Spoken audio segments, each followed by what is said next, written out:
Welcome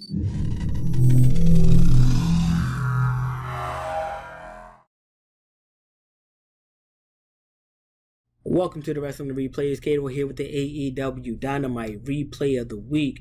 Now, it's my favorite day of the week, that being Friday, but I will drop this episode maybe a day or two after AEW has actually aired, only because this is one of those weeks where we have SmackDown coming on at 8 o'clock and AEW appearing at 10 o'clock, so I don't want to drop both videos on the same day. So I'm going to have AEW, since it is after SmackDown, I will have that drop a little bit later in the week, no later than Sunday though. So if you're hearing this, it's probably on a Sunday.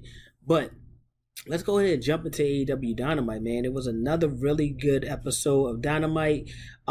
It had its dry spots. It wasn't as good as it was in its previous weeks, but it still had some really good action, mainly being the kickoff match with the tag team champions, the Young Bucks versus Penta and Pac for, I believe, for the tag team titles, yes sir. But one thing I had an issue with before we get into how great this match was and how great the chemistry was, and how on point that Pac and Penta look in their first tag team match in AEW. We have to talk about the elephant in the room, and that being that these guys going against the champions to open up the show. Now, I said last week I didn't like the fact that the Acclaimed lost to Eddie Kingston and Jon Moxley, just so that Eddie Kingston and Jon Moxley can move on and get a tag team title shot. You have a legit tag team, two guys that are actually, the future of the company, especially your tag team division, pretty much just taking the back seat to two bigger names. I feel like the same thing happened at the actual pay-per-view event where we had Scorpio Sky and Ethan Page losing to Sting and Darby Allin. I feel like those two guys really took a back seat to a duo that's not really a tag team. So I would have loved to see someone in that top five actually get an opportunity to face the tag team champions to see what they could really do. But it's a situation where, they put together Pac and Penta probably to get Eddie Kingston out there and, reform this and actually roll into this triple threat match that's going to happen next week. Now, let's go ahead and jump into the actual matchup. It was a great matchup. Honestly, it was one of those matches where I thought Penta and Pac had it won multiple times throughout the night. But the Young Bucks proved again why they are one of the best tag teams in the world today, not just in AEW, but in the world.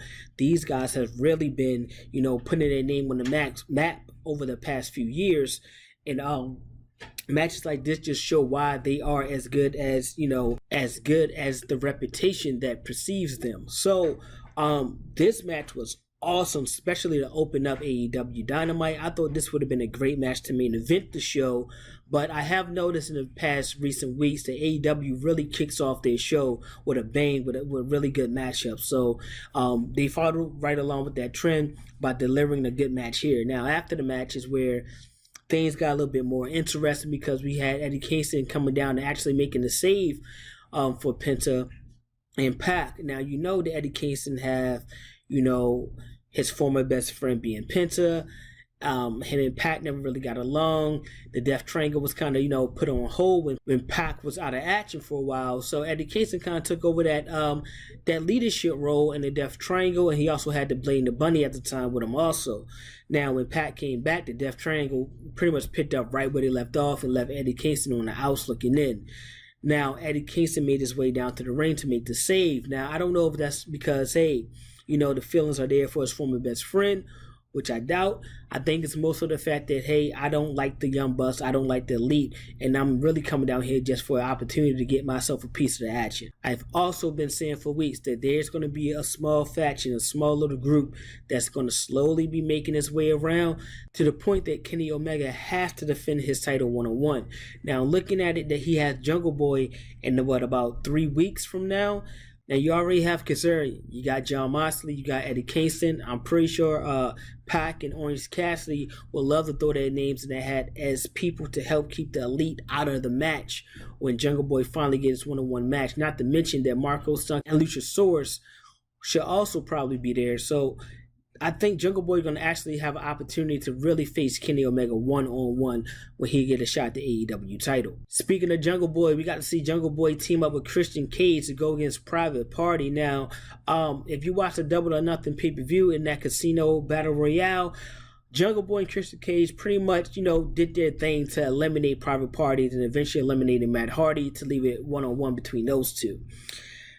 My issue again, one, the match was okay. The match was pretty decent. There was spots where it looked a little slow. It looked like, these guys was waiting on each other, but you got to think Christian Cage and Jungle Boy aren't tag team partners, and Private Party really haven't fought in tag team action in quite some time on AEW Dynamite. Now, with that also said, I want to point out the fact that this is happening again. You got the two bigger names, Jungle Boy and Christian Cage, never teaming up before, going against Private Party, a team that was undefeated this year, and defeating a team like Private Party, who's undefeated. This is a legit tag team. This is a tag team of the future. They were undefeated on this year. Scorpio Sky, Ethan Page was undefeated on this. The Acclaim, I believe they were undefeated as well. These guys all lost to pretty much the people who just had bigger names, not legit tag teams. So I feel like that hurts them in the tag team division, it hurts them in the tag team department, because now the ranking has to shift. It has to shift, especially with you losing to guys who aren't legit tag teams. So that's the one thing I don't like. I would have preferred to see Matt Hardy and one of the members of Private Party or something like that. Maybe Matt Hardy and the Blade or something like that, to where it doesn't really hurt your true tag teams. Christian Cage and Jungle Boy managed to pull out the win, which I like. Now, after the matches, things picked up a little bit more. I've noticed a little trend here with AEW. After the match, they kind of used that as an opportunity to advance the storylines. Matt Hardy hit that twist of fate on Christian Cage outside the ring after the match. Jungle Boy came and made the save. Matt Hardy, got off the way, of course. But we could be seeing a situation where Christian Cage might not be getting that AEW title shot. I thought when he came into this company that he was going to for sure be one of those guys that was going to be right in line to face Kenny Omega. But now it looks like he possibly have to go against Private Party, Matt Hardy, and that whole Hardy family, because it looks like the feud is pretty much starting there with Matt Hardy and Christian Cage. Now, we all know the history of the Hardys and Edge and Christian in WWE, and it looked like it had just followed this way all the way to AEW. So I wouldn't be surprised if these two did end up locking it up, and this feud happened for a little while. Probably, I'm not going to say that's into the next pay-per-view because that's some time away, but I wouldn't be surprised if this happened for a couple of weeks before Matt Hardy and Christian Cage actually settle things that they have, settle their issues, And we also got to see the ladies of AEW in action. That was Red Velvet going one-on-one against the Bunny. The Bunny has been one of those wrestlers where, she comes and goes. I feel like her whole mindset isn't truly on just performing inside the ring, but she does a little bit of everything. And someone like Red Velvet, she's been on a hot streak as of late. Now, Red Velvet, every time I see her in the ring, she's looking better and better. She's looking more polished. I like the way this matchup went with her and the Bunny. It was a pretty good match for both of these ladies, and I like the fact that Red Velvet is actually, putting her name on the map, climbing up that ranking system. Now, I will like to see what happens with Jade. We got a new women's champion, Britt Baker. So who is going to be the next contender? I would like to see when someone step up. It looked like Nyla Rose made her name, kind of threw her name in the hat, disrupting that celebration that Britt Baker had. But it's not too often that I think we're going to get a heel versus heel match, especially in the women's division right now. You still got Scatliner, who's pretty dope. You still got Red Velvet. Thunder Rose is right there, and you still got Big Swole too. That's someone who had a nice feud with Britt Baker for a while. So I would love to see Big Swole to go and put her name right back in the hat and possibly get an opportunity at the AEW champion. Now, our final matchup was Nick Comoroto versus Dustin Rhodes in a bull rope match. This was the Factory versus the Nightmare Family. We thought this feud was over. Not a chance. Now, this is the type of match I like to see. I like to see the guy like Dustin and the guy like Nick. Not the leaders of the groups, but two guys who are staples in their groups. Like two guys who are really important pieces in their group, in their faction, getting it on. Because these type of matches is the matches where it can go either way, right?